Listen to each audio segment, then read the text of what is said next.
Hello students, chemistry की online classes में आपका स्वागत है। मैं विनोद कुमार जांगीड़ फिर से हाजिर हूँ एक नई वीडियो के साथ।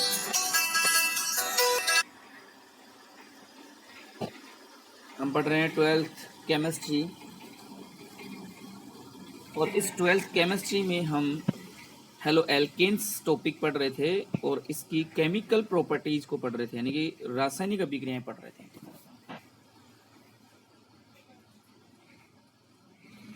ठीक है, रासायनिक अभिक्रियाएं पढ़ रहे थे। तो जिसमें हमारा जो एक पहला पार्ट था वो था नाभिक स्नेही प्रतिस्थापन अभिक्रियाएं, यानी ए पार्ट जो भी था नाभिक स्नेही प्रतिस्थापन अभिक्रियाएं हमारी खत्म हुई। अब हम नंबर 2 पे या दूसरा पार्ट या बी पार्ट जो पढ़ेंगे वो हम पढ़ेंगे विलोपन अभिक्रियाएं, सेथ-जेफ्स रूल। जो विलोपन अभिक्रियाओं में मुख्य है सेथ-जेफ का नियम। तो विलोपन अभिक्रियाएं पढ़ेंगे और उसके अंदर पढ़ेंगे सेथ-जेफ्स रूल। ठीक है, देखिए सेथ-जेफ रूल क्या है, विलोपन अभिक्रिया क्या है, इसके बारे में थोड़ा सा अध्ययन करेंगे। तो देखो विलोपन अभिक्रिया क्या होगी, क्योंकि हम एल्किल हैलाइड पढ़ रहे हैं। तो यहाँ पे देखो CH3CH2X, ठीक। इस एल्किल हैलाइड की अभिक्रिया हम करवाते हैं एल्कोहलिक KOH या NaOH के साथ में। एल्कोहलिक KOH या NaOH के साथ में जब इसकी अभिक्रिया करवाते हैं तो देखो यहाँ से K प्लस हटेगा, यहाँ से X माइनस हटेगा, KX हट जाएगा माइनस के रूप में। फिर यहाँ से देखो अब इसके ऊपर प्लस आ जाएगा, तो ये जो जो बीटा कार्बन है, ये बीटा कार्बन एक हाइड्रोजन का लोप कर देगा यहाँ से, और एक कार्बन का लोप होगा OH के साथ में जुड़ करके H2 निकल जाएगा, और इसके बाद में एल्कीन का फॉर्मेशन हो जाएगा। जिस कार्बन से हेलोजन एटम जुड़ा हुआ है वो अल्फा कार्बन हो गया, और अल्फा से जुड़े हुए कार्बन को बीटा कार्बन बोला जाता है। भाई ध्यान रखें, अल्फा बीटा गामा ये थोड़े से यहाँ से ये चलेंगी रिएक्शंस। तो इसके अंदर अल्फा बीटा गामा जो है वो ज़्यादा एक्टिव होता है। इसके बाद में क्या होता है कि एक प्रेरणिक प्रभाव जिसको बोला जाता है वो उसका प्रभाव खत्म होता जाता है, 3 कार्बन की श्रृंखला तक ही चलता है। तो जिस कार्बन से क्रियात्मक समूह जुड़ा होता है या प्रतिस्थापी जुड़ा होता है उसको अल्फा कार्बन बोला जाता है, इसके पास वाले जुड़े हुए कार्बन को बीटा कार्बन बोला जाता है। तो देखो अल्फा से हेलोजन जब माइनस के रूप में हट जाएगा, जब एल्कोहलिक KOH या NaOH के साथ में अभिक्रिया करवाएंगे, तो यहाँ से ये बीटा हाइड्रोजन का लोप कर देगा, जो कि प्रबल क्षार की तरह व्यवहार करता है एल्कोहलिक KOH या NaOH। तो इसमें मुख्य उत्पाद एल्कीन बनती है। इस अभिक्रिया को विलोपन अभिक्रिया कहा जाता है। इसे बीटा विलोपन भी कहते हैं। क्यों कहते हैं? क्योंकि यहाँ बीटा कार्बन से हाइड्रोजन का लोप हो रहा है, इसलिए बीटा विलोपन अभिक्रिया कहा जाता है। बीटा हाइड्रोजन लोप हो रहा है ना। तो इस अभिक्रिया में अल्फा कार्बन से तो हेलोजन हटता है, बीटा कार्बन से हाइड्रोजन हटता है, इसलिए इसे बीटा विलोपन अभिक्रिया भी कहते हैं। ठीक है, बीटा विलोपन अभिक्रिया भी कहते हैं। इस अभिक्रिया में 2 या 2 से अधिक अगर बीटा हाइड्रोजन उपस्थित होंगे, यानी कि इस प्रकार के जो बीटा हाइड्रोजन है, जैसे ये बीटा हाइड्रोजन था, ऐसे अगर 2 या 2 से ज्यादा अधिक प्रकार के बीटा हाइड्रोजन उपस्थित हों तो उतने ही प्रकार की एल्कीन बनेगी जितने प्रकार के बीटा हाइड्रोजन होंगे। जैसे 2 हैं तो 2 प्रकार के एल्कीन बनेंगे, 3 है तो 3 प्रकार के एल्कीन बनेंगे। ठीक है, लेकिन इसमें अब जैसे 2 प्रकार की एल्कीन बनती है या 3 प्रकार की एल्कीन बनती है, तो इसमें एक एल्कीन तो अधिक मात्रा में बनेगी, एक एल्कीन कम मात्रा में बनेगी, है ना। एक एल्कीन अधिक मात्रा में बनेगी और एक एल्कीन कम मात्रा में बनेगी। तो वह एल्कीन अधिक मात्रा में बनती है जो सेथ-जेफ के नियम का पालन करती है। भाई क्या होता है, जब बीटा विलोपन अभिक्रिया में 2 या 2 से ज्यादा प्रकार के बीटा हाइड्रोजन उपस्थित होते हैं तो उतने प्रकार की एल्कीन बनती है, लेकिन इसमें वह एल्कीन अधिक मात्रा में बनेगी जिसमें जो सेथ-जेफ के नियम का पालन करेगी। ठीक, अब सेथ-जेफ का नियम क्या है? क्योंकि मैंने बोला बीटा विलोपन अभिक्रियाओं में सेथ-जेफ का नियम ही हम पढ़ेंगे, क्योंकि सेथ-जेफ का रूल जो है इंपॉर्टेंट है इसके अंदर विलोपन अभिक्रियाओं में। अब देखो सेथ-जेफ रूल, देखो एक एग्जाम्पल और दिया गया है। जैसे मान लो अधिक बीटा हाइड्रोजन हो तो कितनी एल्कीन बनेगी। जैसे इसके अंदर देखो ये है CH3 CH2 CH CH3। इसमें 2 नंबर वाले कार्बन पे जुड़ा हुआ है Br, 2 ब्रोमो ब्यूटेन इसको बोल सकते हैं, है ना। इसका नाम हो जाएगा 2 ब्रोमो ब्यूटेन, ठीक है, 2 ब्रोमो ब्यूटेन। अब देखो इसमें होगा क्या, इसमें जिससे ब्रोमो जुड़ा हुआ है, Br जुड़ा हुआ है, वो तो क्या है अल्फा, और इसके नजदीक वाले ये बीटा, ये रहा बीटा, ठीक है। जिससे ये जुड़ा हुआ ये तो अल्फा हो गया, ये बीटा हो गया, दोनों। अब एल्कोहलिक OH के साथ में इसको गर्म किया जाता है या इसकी अभिक्रिया करवाई जाती है। होगा क्या, एक बार तो इस बीटा से हाइड्रोजन हटेगा और इस ये Br हटेगा, एक बार इस बीटा से हाइड्रोजन हटेगा और Br हटेगा। देखो इस बीटा से जब Br हटता है, हाइड्रोजन हटता है, तो ये वाला बनेगा। देखो यहाँ से तो हटेगा H, यहाँ से हटेगा Br, एक वैलेंस इसकी खाली हो जाएगी, एक वैलेंस इसकी खाली हो जाएगी, दोनों की वैलेंसी खाली होगी, दोनों के बीच में डबल बॉन्ड लग जाएगा, ये लग गया, हो गया भाई 1 ब्यूटीन जिसको बोलते हैं। अब यहाँ से बीटा हाइड्रोजन हटे, यहाँ से Br हटेगा, तो एक एक वैलेंसी दोनों की फिर खाली हो गई, दोनों के बीच में फिर डबल बॉन्ड लग जाएगा, तो ये लग गया 2 ब्यूटीन। 2 प्रकार के बीटा हाइड्रोजन थे, 2 प्रकार की एल्किन बन गई भाई, एक तो बन गई 2 ब्यूटीन, एक बन गई 1 ब्यूटीन। अब इसमें एक एल्किन अधिक मात्रा में बनेगी, एक एल्किन कम मात्रा में बनेगी। अब इन दोनों में से कौन सी एल्किन अधिक बनेगी, कौन सी एल्किन कम बनेगी, इसके लिए हम रूल पढ़ रहे हैं सेथ-जेफ का नियम, ठीक है भाई। आई होप आपको वीडियो समझ में आ रहा होगा जी। तो सेथ-जेफ का नियम, अब देखो इस सेथ-जेफ के नियम के अनुसार क्या होगा, तो ये अभिक्रिया कौन सी अभिक्रिया भाई, बीटा विलोपन अभिक्रिया है कि नहीं, बीटा विलोपन, ठीक है। अब इस अभिक्रिया में 2 एल्कीन बन रही है, लेकिन एक अधिक मात्रा में, मुख्य उत्पाद एक होगी जो अधिक मात्रा में बनेगी, और एक जो होगी वो कम मात्रा में बनेगी, वो सह उत्पाद होगी एक तरह से। अब ये कैसे पहचानेंगे अपन, तो इसके लिए नियम है सेथ-जेफ। इन्होंने बताया था कि ये एल्कीन अधिक मात्रा में बनेगी, ये कम बनेगी। तो इस नियम के अनुसार देखो बीटा विलोपन अभिक्रियाओं में, बीटा विलोपन अभिक्रियाओं में वह एल्कीन अधिक मात्रा में बनती है जिसमें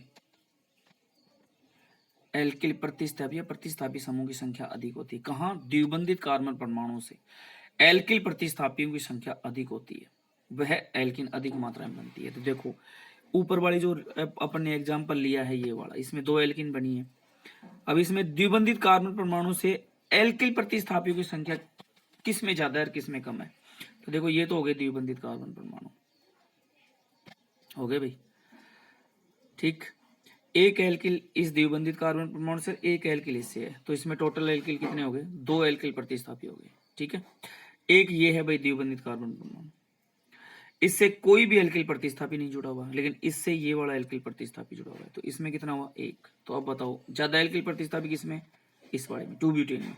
देखो द्विबंधित ये दोनों है, इससे एक ये रहा, एक एल्किल, एक ये रहा, 2 एल्किल है, इसमें केवल इससे कोई एल्किल नहीं है, इसी से केवल एक एल्किल समूह जुड़ा हुआ है, तो इसलिए इसमें 2 प्रतिस्थापी, इसमें एक ही प्रतिस्थापी, तो ये बनेगी अधिक मात्रा में, यानी 80%, तो ये बनेगी, ठीक है, और 20% ये वाली बनेगी 1 ब्यूटीन। तो 1 ब्यूटीन तो 20% बनेगी, और 2 ब्यूटीन जो है वो 80% बनेगी, क्योंकि इसमें द्विबंधित कार्बन परमाणु से एल्किल प्रतिस्थापी अधिक मात्रा में जुड़े हैं, ठीक है। इसको बोलते हैं सेथ-जेफ का नियम। तो ये भी बोर्ड में एक बार आया हुआ है, और ये जो एग्जाम्पल अब इसका लिया है ये भी बोर्ड में आया है। तो इस नियम के अनुसार क्या है, बीटा विलोपन अभिक्रिया में वह एल्कीन अधिक मात्रा में बनती है जिसमें प्रतिस्थापी समूह अधिक संख्या में, किससे, द्विबंधित कार्बन परमाणु से प्रतिस्थापी अधिक संख्या में जुड़े हुए, इसे कहते हैं सेथ-जेफ का नियम, ठीक। अब देखो एक एग्जाम्पल लिया गया ये वाला, अब इस वाले एग्जाम्पल को देखिए। इस वाले एग्जाम्पल में क्या है भाई, जिस कार्बन से Br जुड़ा हुआ उससे एक CH3 जुड़ा हुआ है, एक CH3 इससे जुड़ा हुआ है, एक CH3 CH2 इससे जुड़ा हुआ है, ठीक है, ये वाला।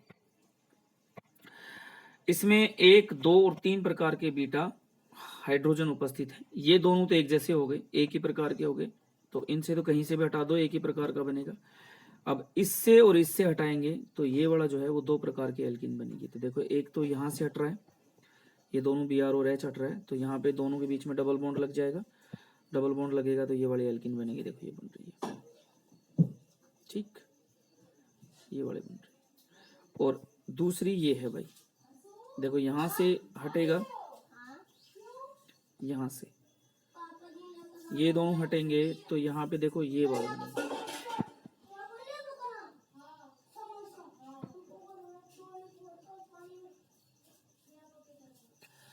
तो इस प्रकार से ये है यहाँ पे भाई ये वाला, ठीक है। तो यहाँ पे ये वाला बनेगा और एक ये बनेगा, तो दो यहाँ पे एल्कीन बनेगी, एक ये बनेगी और एक ये बनेगी, ठीक है।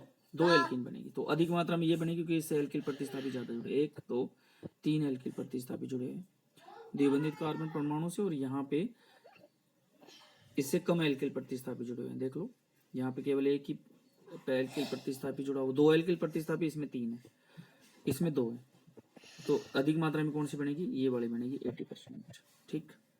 ये हो गया। अब देखो आगे बात करते हैं, ये वाला एग्जाम्पल एक, यहाँ पे Br जुड़ा हुआ है, यहाँ पे एक बीटा हाइड्रोजन ये हो गया, एक बीटा हाइड्रोजन ये हो गया, यहाँ से H हटेगा, यहाँ से Br हटेगा, तो ये डबल बॉन्ड लग जाएगा इन दोनों के बीच में, ये रहा, ठीक। इससे एक प्रतिस्थापी ये हो गया, बाकी यहाँ पे नहीं है। और इसमें देखो ये वाला जो है, एक ये रहा, एक ये रहा, और एक प्रतिस्थापी, 1 2 3 प्रतिस्थापी हो गए, ठीक। तो यहाँ पे 3 है, यहाँ पे केवल एक ही है, तो अधिक मात्रा में ये बनेगी। ये है सेहतजेब का नियम। अब हम पढ़ेंगे धातुओं से क्रिया।